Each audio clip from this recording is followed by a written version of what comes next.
Pare ko, 2025 na, nalalagot na ka pa rin ng kadena at kahit nga po itong ating owner's manual ay natuto na rin po at tinuturo na rin po sa atin yung mga dapat natin gawin upang di mangyari yon.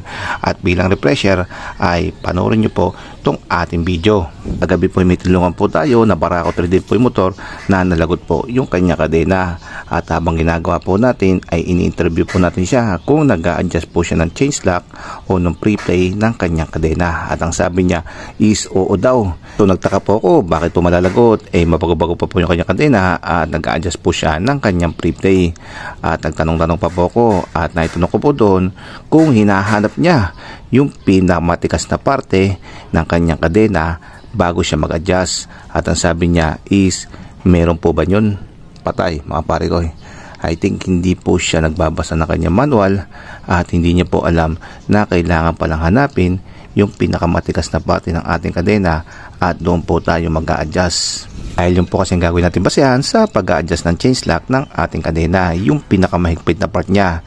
Dahil pag nagkataon po kasi yung mahigpit po yung ating hindi na-adjust, kundi yung pinakamaluwag na part niya. Ang mangyari po is nasa tama po yung pinakamaluwag at yung pinakamahigpit po ang hindi. Kaya once na nangyari po is pag nabatak po to, ayun, malalagot po tong ating kadena. Kaya sa pinakamahigpit po tayo magbabase.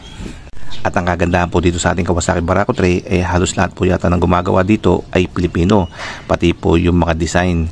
Kaya kung makikita natin ay nakasulat po yan sa ating owner's manual. Ayun, rotate the rear wheel to find the portion where the chain is tightened and measure the maximum change lock by pulling up and pushing down the chain midway between the engine sprocket and rear wheel sprocket.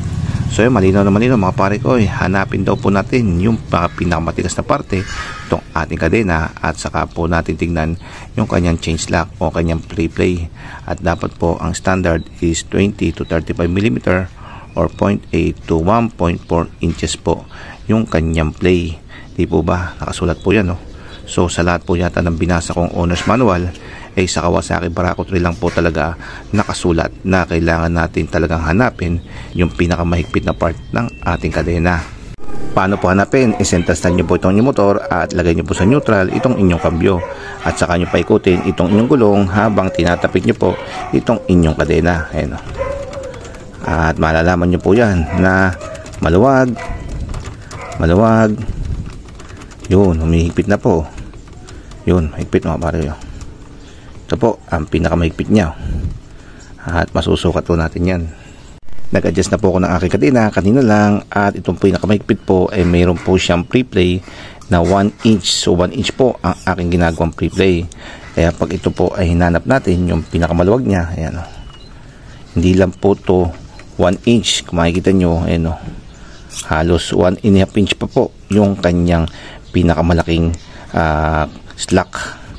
Dahil ang mangyari po kasi once na sinunod po natin, ito po hinigpitan natin, pagdating po sa pinakamahigpit niyan ay literal po na mahigpit at piting na piting po to dahil hindi po tayo dito nagbase.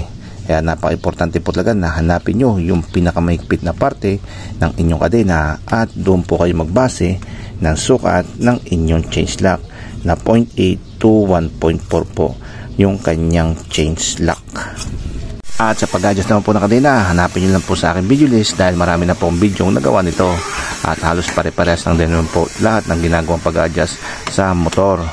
So ayan mga pare ko, hanggang dito lang po yung ating video at yung video po natin ito ay video lang po ng pagpapaalala na pag mag-adjust po kayo yung kadena ay hahanapin nyo po yung pinakamatikas na part niya para hindi po siya malagot.